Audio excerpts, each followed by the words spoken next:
প্রিয় এইচএসসি শিক্ষার্থীবৃন্দ, তোমাদের জন্য একটা আপডেট ভিডিও নিয়ে আসলাম। দেখো, নিউজটা দিয়েছে আমাদের daily campus, the daily campus.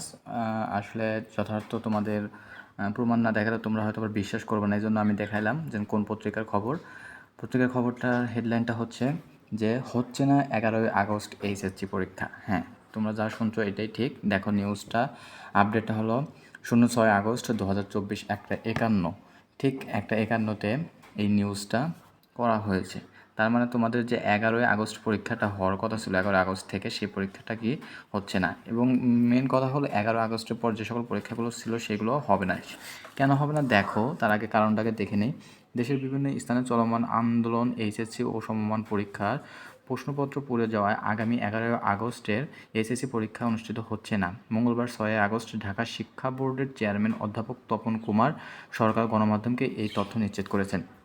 তার মানে আমরা বুঝলাম যে 11 আগস্ট পরীক্ষা হচ্ছে না। তার মানে আসলে তোমাদের পরীক্ষার যে ডেট, এটা এখনও দেওয়া হয় নাই যে কবে হবে। যদি 11 আগস্ট ছিল, সেটা আর এখন হচ্ছে না। তার মানে এখন নতুন করে আবার তোমাদের ডেটটা জানানো হবে। এবং দেখো, এই যে অবস্থা বাংলাদেশের, এই অবস্থার কারণে যদি প্রশ্নপত্র পুড়েও যায়, দেখা যায় কাদের প্রশ্ন, কোন প্রশ্নগুলো পুড়ে গেছে তা এখনও সঠিকভাবে বলা যাচ্ছে না।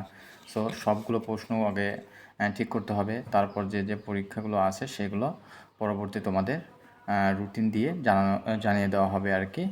এ পর্যন্ত, যতক্ষণ পর্যন্ত তোমরা নোটিশ না পাচ্ছ ততক্ষণ পর্যন্ত মনে করো যে তোমাদের পরীক্ষাটা আর হচ্ছে না। সো অনেকেরই মন খারাপ হতে পারে, আবার অনেকেই দেখা যাচ্ছে যে পরীক্ষা পিছিয়ে যাওয়ার কারণে খুশি হতে পারো।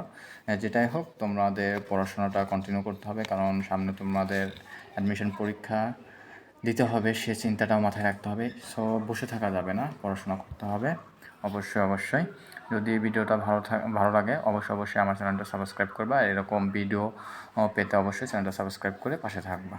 ধন্যবাদ।